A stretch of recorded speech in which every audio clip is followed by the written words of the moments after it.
Saudi Arabia தற்போது பாலஸ்தீனத்தை தனியாக விட்டுவிட்டு இஸ்ரேலுடனான தொடர்புகளை ஏற்படுத்திக் கொண்டு F-35 விமானங்களை வாங்க போகிறார்களா அல்லது பாலஸ்தீன சுதந்திரத்தை வலியுறுத்தி F-35 கிடைக்காவிட்டாலும் பரவாயில்லை, பாலஸ்தீன சுதந்திரம் தான் முக்கியம் என்கிற இடத்திற்கு செல்ல போகிறார்களா இல்லையா என்கிற கேள்விகளுக்கு மத்தியிலே தான் இங்கிலாந்தினுடைய 202 ஆண்டுகள் பழமையான விவாதங்களுக்கான சங்கம் விடுத்திருக்கக்கூடிய ஒரு முக்கியமான அறிவு பிராந்தியத்தினுடைய ஸ்திரமின்மைக்கு மிகப்பெரிய காரணமாக அமைகிறது ஈரான் அல்ல, ஈரானை விட ஆபத்தானது இஸ்ரேல் தான் என்கிற பேருண்மையை உடைத்து சொல்லி இருக்கிறார்கள் என்கிற செய்திகள் வெளியாகி இருக்கிறது. எனவே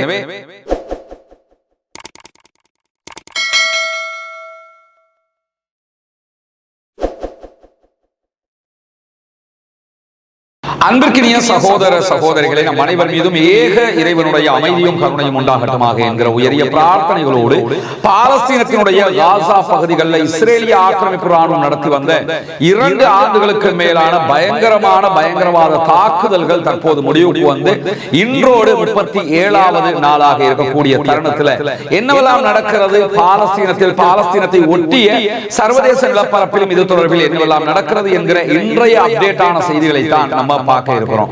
இன்றைய செய்திகளுக்குள் நுழைவதற்கு முன்பதாக இன்றைய தினம் ஆக்ஸ்போர்ட் யூனியன் சொசைட்டி என்று சொல்லக்கூடிய இங்கிலாந்தினுடைய 202 ஆண்டுகள் பழமையான விவாதங்களுக்கான சங்கம் விடுத்திருக்கக்கூடிய ஒரு முக்கியமான அறிவிப்புல பிராந்தியத்தினுடைய ஸ்திரமின்மைக்கு மிகப்பெரிய காரணமாக அமைகிறது ஈரான் அல்ல, ஈரானை விட ஆபத்தானது இஸ்ரேல் தான் என்கிற பேருண்மையை உடைத்து சொல்லி இருக்கிறார்கள் என்கிற செய்திகள் வெளியாகி இருக்கிறது. எனவே இஸ்ரேல் யாரு, அவர்களுடைய செயல்பாடு என்ன, அவர்கள் எவ்வளவு ஆபத்தானவர்கள் என்பதையெல்லாம் தற்போது சர்வதேசமே பேச ஆரம்பித்திருக்கிறது என்பது இங்கே கவனிக்கத்தக்க ஒரு முக்கியமான நிகழ்வாக இருக்கக்கூடிய நேரத்தில் நமக்கெல்லாம் தெரியும், பாலஸ்தீனம் இஸ்ரேல் வார் நடந்து முடிந்திருக்கக்கூடிய இந்த தருணத்தில் பல நாடுகளும் அமெரிக்காவோடு பலகட்ட பேச்சுவார்த்தைகளை நடத்தி வருகிறது. எதிர்வருகிற செவ்வாய்க்கிழமை சவுதி அரேபியாவுடைய பட்டத்து இளவரசர் முகமது பின் சல்மானுக்கும் அமெரிக்க அதிபர் டொனால்ட் ட்ரம்புக்கும் இடையிலான ஒரு முக்கியமான சந்திப்பு நடைபெற இருக்கிறது. இந்த சந்திப்பின் போது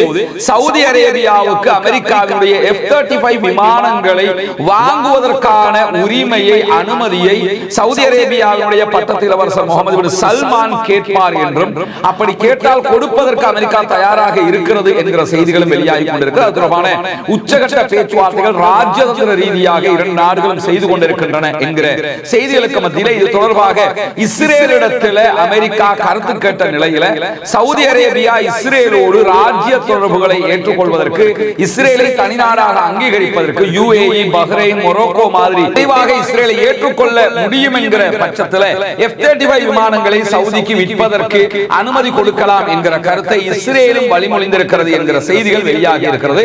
நமக்கெல்லாம் தெரியும், அமெரிக்க அதிபர் டொனால்ட் ட்ரம்ப் ஏற்கனவே ஜனாதிபதியாக இருக்கிற காலகட்டத்தில் ஆபிரகாம் ஒப்பந்தம் என்கிற பெயர்ல UAE, மொரோக்கோ, பஹ்ரைன் ஆகிய நாடுகளை இஸ்ரேலோடு அவர்களுடைய தொடர்புகளை அங்கீகரிக்கிற விதமாக அந்த ஒப்பந்தத்தை மேற்கொண்டிருந்தார். தூதுவராலய தொடர்புகள் ஏற்படுத்திக் கொள்ளப்பட்டது. இஸ்ரேலை தனிநாடாக இந்த அரபு நாடுகள், இஸ்லாமிய நாடுகள் ஏற்றுக்கொண்டிருந்த நிலையில தான் தற்போது இந்த பேச்சுவார்த்தைகள் முன்னுக்கு வந்திருக்கின்றன. சவுதி அரேபியா இஸ்ரேலை தனிநாடாக அங்கீகரிக்கும் பட்சத்தில் மற்ற அரபு நாடுகளும் சர்வசாதாரணமாக அதை அங்கீகரிக்க ஆரம்பித்து விடுவார்கள். ஆனால் சவுதி அரேபியா இஸ்ரேலை தனிநாடாக அங்கீகரிக்க வேண்டும் என்றால் பாலஸ்தீனத்தை தனிநாடாக இஸ்ரேல் ஏற்றுக்கொள்ள வேண்டும், அதற்கான உரிமைகளையும் சலுகைகளையும் அனுமதியையும் கொடுக்க வேண்டும். அப்படி கொடுக்கிற பட்சத்தில் தான் நாங்கள் இஸ்ரேலை தனிநாடாக ஏற்றுக்கொள்வோம் என்பதை ஒரு அரச கொள்கையாகவே வைத்துக் கொண்டிருக்கக்கூடிய சூழல் தான் இந்த பேச்சுவார்த்தைகள் தற்போது நடக்க ஆரம்பித்திருக்கிறது. எனவே சவுதி அரேபியா தற்போது பாலஸ்தீனத்தை தனியாக விட்டுவிட்டு இஸ்ரேலுடனான தொடர்புகளை ஏற்படுத்திக் கொண்டு F-35 விமானங்களை வாங்க போகிறார்களா அல்லது பாலஸ்தீன சுதந்திரத்தை வலியுறுத்தி F-35 கிடைக்காவிட்டாலும் பரவாயில்லை, பாலஸ்தீன சுதந்திரம் தான் முக்கியம் என்கிற இடத்திற்கு செல்ல போகிறார்களா இல்லையா என்கிற கேள்விகளுக்கு மத்தியிலே தான் இந்த நிலைமை உருவாகி இருக்கிறது. எதிர்வருகிற செவ்வாய்க்கிழமை இது தொடர்பான பேச்சுவார்த்தைகள்ல MBS முகமது பின் சல்மான் அமெரிக்க அதிபர் டொனால்ட் ட்ரம்போடு ஈடுபடுவார் என்கிற செய்திகள் கசிந்திருக்கக்கூடிய நிலையில தான் ஏற்கனவே 2020 இந்த அரபு நாடுகள் 3 அரபு இஸ்லாமிய நாடுகளோட ஆபிரகாம் ஒப்பந்தம் செய்யப்பட்டு UAE-க்கு நாங்க F-35 விமானங்களை தருவோம் என்று அமெரிக்க அதிபர் டொனால்ட் ட்ரம்ப் அப்ப சொல்லி இருந்தார். ஆனா இதுவரைக்கும் F-35 விமானங்களை கொடுக்கல. இஸ்ரேலோட நட்புறவு உண்டாக்கி விட்டு போயிட்டாரு. இஸ்ரேல் UAE UAE இஸ்ரேல் என்கிற அளவுக்கு அவங்க ஒன்றோடு மிங்கல் ஆயிட்டாங்க. ஆனால் அவர்களுக்கு F-35 விமானங்கள் கிடைக்கவில்லை என்பது வெளிப்படையாக தெரியக்கூடிய நிலையில இப்படி சவுதி அரேபியா ட்ரம்பினுடைய பேச்சை கேட்டு ஏமாற போகிறதா அல்லது காசாவுக்காக நின்று பிடிக்க போகிறதா என்பதை இந்த பேச்சுவார்த்தைகளுடைய இறுதி கட்டத்திலே நாம் புரிந்து கொள்ள முடியும் என்கிற நிலையில்தான் ட்ரம்பினுடைய காசா திட்டம் தொடர்பான ஐநாவினுடைய பாதுகாப்பு கவுன்சில்ல திங்கட்கிழமை வாக்கெடுப்பு விடப்பட இருக்கிறது. இதிலே பாலஸ்தீனத்தினுடைய போராட்ட குழுக்களின் ஆயுதங்கள் தொடர்பான செய்திகளும் இடம்பெற்றிருக்கக்கூடிய நிலையில்தான் ஐநாவினுடைய பாதுகாப்பு சபை ட்ரம்பினுடைய இந்த திட்டத்தை ஆதரிக்கும், திருத்தப்பட்ட திட்டத்தை ஏற்றுக்கொள்ளும் என்கிற நம்பிக்கை அமெரிக்காவுக்கு இருப்பதாக சொல்லப்படுகிறது. ஆனால் சீனாவும் ரஷ்யாவும் இதை ஏற்றுக்கொள்ள மறுக்கின்றன என்கிற செய்திகள் ஆல்ரெடி வெளியாகி இருக்கக்கூடிய நேரத்தில் மீண்டும் திருத்தப்பட்ட ஒரு வரைவு தீர்மானம் அமெரிக்கா பாதுகாப்பு கவுன்சிலுக்கு வழங்கி இருக்கிறது. அதிலே சுய நிர்ணய உரிமை, அதே போன்று பாலஸ்தீன அரசாங்கத்தை நிறுவுவதற்கான பாதை என்பதற்கு ஒரு வெளிப்படையான குறிப்பு சேர்க்கப்பட்டிருக்கிறது என்கிற தகவல்கள் வெளியாகி இருக்கிறது. எனவே இந்த தகவல்கள் அடிப்படையாக கொண்டு சீனாவும் ரஷ்யாவும் இதை ஆதரிப்பதற்கு வாய்ப்புகள் இருக்கிறது என்று சொல்லப்படுகிறது. இந்த தரவுகள் வெளியானதுக்கு பிறகு இஸ்ரேல்ல ஒரு பதட்டமான சூழ்நிலை உருவாகி இருக்கிறது. ஏன்னா ஐநாவினுடைய பாதுகாப்பு கவுன்சிலேயே இந்த தீர்மானம் வந்துவிட்டால் பாலஸ்தீனம் தனி நாடு என்கிற ஒரு அந்தஸ்தை நோக்கிய பாதைக்கு இது மிகப்பெரிய வழியாக மாறிவிடும் என்பதால் இஸ்ரேல் இதனை கடுமையாக எதிர்க்கக்கூடிய காட்சிகளை இன்றைக்கும் நேற்றும் நம்ம பார்க்க முடிகிறது. இந்த வாசகம் போடப்பட்டிருக்கிறதுனால, எனவே இந்த வாசகத்தை அடிப்படையாக கொண்டு அடுத்த கட்டம் என்ன நடக்க போகிறது என்கிற கேள்விகள் இருக்கக்கூடிய நேரத்தில் தான் இந்த தீர்மானம் ஈஜிப்ட், கத்தார், சவுதி அரேபியா, துருக்கி, ஐக்கிய அரபு எமிரேட்ஸ், இந்தோனேஷியா, பாகிஸ்தான், ஜோர்டான் ஆகிய அமெரிக்காவுடைய முக்கிய கூட்டாளிகளோடு சேர்ந்து அமெரிக்கா எடுத்த தீர்மானம் என்று சொல்லப்படுகிறது. எனவே பாலஸ்தீனத்தினுடைய சுய நிர்ணயம், தனியான பாலஸ்தீன அரசாங்கத்தை நோக்கிய பாதை என்கிற சிறப்பு தீர்மானம் ஒன்று இதிலே இடம்பெற போகிறது என்கிற செய்திகள் வெளியாகி இருக்கிறது. திங்கட்கிழமை தான் நமக்கு அந்த தீர்மானத்தில் என்னென்னலாம் இருக்கின்றது கரெக்டா தெரிய வரும். அப்படி ஒரு தீர்மானம் இருந்தால் அது அரபு நாடுகளுடைய வெற்றி, கண்டிப்பாக பாலஸ்தீனத்திற்குரிய ஒரு வெற்றி தான் என்பதிலே எந்த மாற்றமும் இல்லை. நாளைய தினம் இதனுடைய உண்மை என்ன, யதார்த்தம் என்ன என்பதெல்லாம் தெரிய வந்துவிடும். இப்படியான சூழ்நிலையில தான் நிரந்தர யுத்த நிறுத்தம், உள்நாட்டுக்குள் இறைமையை கொடுக்க வேண்டும், உள்நாட்டை நாங்கள் தான் ஆள வேண்டும் என்கிற பாலஸ்தீன மக்களுக்கான உரிமை ஆகியவற்றினுடைய தேவையை பாலஸ்தீன விடுதலை அமைப்பினர் வலியுறுத்தி இருக்கிறார்கள். காசாவினுடைய யுத்த நிறுத்தம் தொடர்பான எந்த ஒரு ஐநா சபையினுடைய முடிவுகளும் யுத்தத்தை முழுமையாக நிறுத்துதல், இஸ்ரேல் நாட்டை விட்டு மொத்தமாக வெளியேறுதல் ஆகிய இரண்டை கொண்டுதான் அமைய வேண்டும் என்கிறது பாலஸ்தீன விடுதலை அமைப்பு. இதற்கிடையில காசா பகுதியில் பாலஸ்தீன விடுதலை அமைப்பினுடைய செய்தி தொடர்பாளர் ஹஷீம் காசிம் அவர்கள் விடுத்திருக்கக்கூடிய அறிவிப்பு நேற்றைய தினம் வெளியாகி இருந்தது. அது அரபி அல் ஜதீதில் வெளியாகி இருக்கக்கூடிய அவருடைய முக்கியமான தெளிவூட்டல்ல சர்வதேச ஆதரவு தொடர்பாக பாலஸ்தீன விடுதலை அமைப்பினர் சொல்லும் போது ஒரு யுத்த நிறுத்தம் சர்வதேச அதே போன்று ஐநா நிறுவனங்களுடைய ஆதரவை பெற வேண்டும் என்று வலியுறுத்தி இருக்கிறார்கள். இந்த யுத்த நிறுத்தத்துக்கு சர்வதேச ஆதரவும் வேண்டும், ஐநாவுடைய பாதுகாப்பு கவுன்சிலுடைய ஆதரவும் வேண்டும். அதே போன்று இது காசாவில் இருக்கக்கூடிய பாலஸ்தீன மக்களுக்கு உதவிகள் கிடைப்பதற்கு மிக முக்கியமானதாக அமையும் என்று தெளிவூட்டக்கூடிய பாலஸ்தீன விடுதலை அமைப்பினுடைய பேச்சாளர் மேலதிகமாக காசாவினுடைய உள் விவகாரங்கள்ல உள்ளே இருக்கிற நடைபெறக்கூடிய ஏற்பாடுகளை பொறுத்தவரை பாலஸ்தீனத்தால் கட்டுப்படுத்தப்படக்கூடிய ஒரு அரசாங்கம் தான் வேண்டும் என்பதில் நாங்கள் உறுதியாக இருக்கிறோம் என்று சொல்லி இருக்கிறார்கள். வெளிப்புற தலையீடுகள், சர்வதேச நாடுகள் எங்களுடைய ஆட்சி அதிகாரத்தில் தலையிடுவதை நாங்கள் ஏற்றுக்கொள்ள மாட்டோம் என்று சொல்லுகிற அதே நேரத்தில் அமைதி காக்கிற சர்வதேச படைக்கான பாலஸ்தீன பிரிவினுடைய பார்வையாக இன்றைக்கு சொல்லப்பட்டிருக்கக்கூடிய ஒரு முக்கியமான விவகாரம் என்னன்னு கேட்டா, காசாவுக்குள்ள அன்றாட வாழ்க்கையில் இந்த படைகள் எந்த விதமான தலையீடையும் எந்த விதமான பங்கையும் கொண்டிருக்க கூடாது என்பது உறுதிப்படுத்தப்பட வேண்டும். இங்க சர்வதேச படை வர்றது பிரச்சனை இல்லை, ஆனா சர்வதேச படை எங்களுடைய அன்றாட செயல்பாடுகள் எதிலையும் தலையிடக்கூடாது, இதை ஒப்புக்கொண்டால் அதற்கு நாங்கள் ஒப்புக்கொள்கிறோம் என்று சொல்லியிருக்கக்கூடிய நேரத்தில் தான் பாலஸ்தீன விடுதலை அமைப்பு ஆயுதங்களை கீழே வைக்குமா என்று சொல்லும் போது, பாலஸ்தீன விடுதலை அமைப்புடைய ஆயுதங்கள் எங்க நாட்டுக்குரியது, அதை பற்றிய பேச்சே இங்க வரக்கூடாது. ஆனா இஸ்ரேல் என்ன பண்றாங்கன்னு கேட்டா, இந்த 2 வருஷம் நடந்த யுத்தத்தினுடைய அநியாயங்களை மறைக்கிறதுக்காக பாலஸ்தீன விடுதலை அமைப்பு ஆயுதத்தை கீழே வைக்கணும்ங்கறாங்க. இது அவருடைய அரசியல் தேவைக்காக சொல்லப்படக்கூடிய காரணம். எனவே நாங்கள் கண்டிப்பாக ஆயுதத்தை கீழே வைக்க மாட்டோம் என்பதிலும் பாலஸ்தீன விடுதலை அமைப்பினர் தெளிவாக இருக்கிறார். அதே நேரம் ஓரிரு நாட்களுக்குள்ளாக மத்திய கிழக்குக்கான அமெரிக்காவுடைய தூதர் ஸ்டீவ் விட்காஃபுக்கும் பாலஸ்தீன விடுதலை அமைப்பினுடைய தலைவராக செயல்பட்டு வரக்கூடிய ஹலீல் அல் ஹய்யா அவர்களுக்கும் இடையில ஒரு முக்கியமான சண்டை சந்திப்பு நிகழும் என்கிற தகவல்களையும் இன்றைக்கும் நியூயார்க் டைம்ஸ் உறுதிப்படுத்தி இருக்கக்கூடிய செய்திகளுக்கு மத்தியில் WHO வெளியிட்டிருக்கக்கூடிய ஒரு அறிவிப்புல காசாவில் இதுவரைக்கும் வெளிநாடுகளுக்கு சென்று மருத்துவம் பெறக்கூடிய நிலையில் இருந்த 900க்கு மேற்பட்ட அப்பாவிகள் மருத்துவம் இல்லாமல் கொல்லப்பட்டிருக்கிறார்கள், ஷஹீதாகி இருக்கிறார்கள் என்கிற கவலைக்குரிய செய்திகளை சொல்லியிருக்காங்க. இது இந்த ஒரு மாதத்துக்குள்ளாக நடைபெற்றவைகள். இந்த ஒரு மாசத்துக்குள்ள அவங்களை கொண்டு போய் இருக்க வேண்டும் என்று சொல்லப்பட்ட நிலையில் அதற்கான ஏற்பாடுகள் செய்யப்படவில்லை. எனவே 900 அப்பாவி சகோதரர்கள் ஷஹீதாகி இருக்கிறார்கள் மருத்துவம் இல்லாமல் என்கிற செய்திகளுக்கு மத்தியில் இந்த வீடு உங்களுக்கு தான்.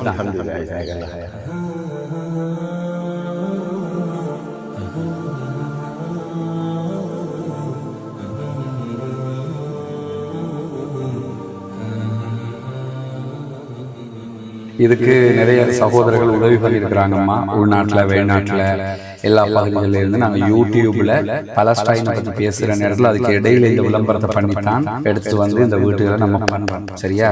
வந்து பாருங்க, வீடு முதல்ல நீங்க பாருங்க, காட்டுவோம் வாங்க.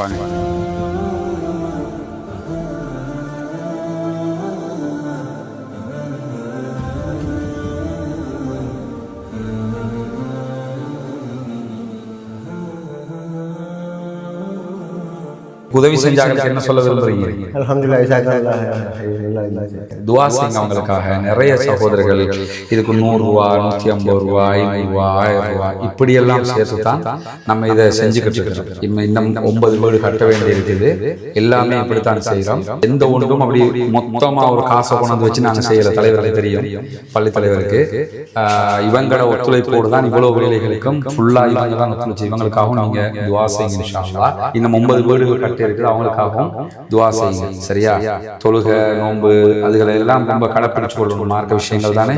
அல்லாஹ் நம்ம உலகத்துக்கு எங்களால் முடிஞ்சதை நாங்கள் செஞ்சுட்டோம். மறுமைக்கு நீங்க தான் தேடிக்கிறீங்க. சரிதானே? சரி, சந்தோஷமாயிருங்க. எங்களோட பணி முடிஞ்சிருச்சு. சரியா? இனி உங்க வீடு. சந்தோஷமா இருக்கிறீங்களா? உங்களுக்கு எத்தனை பிள்ளைகள்? 8 பேர், 7 பேர் தான் இருக்கிறாங்க. 5 பொம்பளை, 3 ஆம்பளை. சரி, இப்போ உங்களோட பொருட்கள் எல்லாம் கொண்டு போட்டுக்கிறீங்க. இனி நான் இப்பல இருந்து உங்களோட வீடு தான். எல்லா தலைவர் சரியா? அல்லாஹ் பரக்கத் செய்வான். அன்பிற்கினிய சகோதர சகோதரிகளே, நம் அனைவர் மீதும் இறைவனுடைய அமைதியும் கருணையும் உண்டாகட்டுமாக என்கிற பிரார்த்தனைகளோடு இன்னைக்கு நம்ம 5வது வீட்டை ஒப்படைச்சிருக்கிறோம். சகோதரர் ஹாலிதீன் அவங்களுடைய ஃபேமிலிக்கு ஒப்படைச்சிருக்கிறோம். அவங்களுக்கான வீடு வாங்கியது, நம்முடைய பணி முடிந்தது, அவர்களுக்கான பணியும் நமக்கு முடிஞ்சது. இன்னும் நம்ம கிட்டத்தட்ட 9 வீடுகள் கட்ட வேண்டி இருக்கிறது. அதற்கும் உங்களுடைய உதவிகளை தான் நாங்கள் எதிர்பார்த்து கொண்டிருக்கிறோம். அல்ஹம்துலில்லாஹ் 5 குடும்பத்திற்குரிய அவருடைய வீட்டு தேவை நிவர்த்தி செய்யப்பட்டது.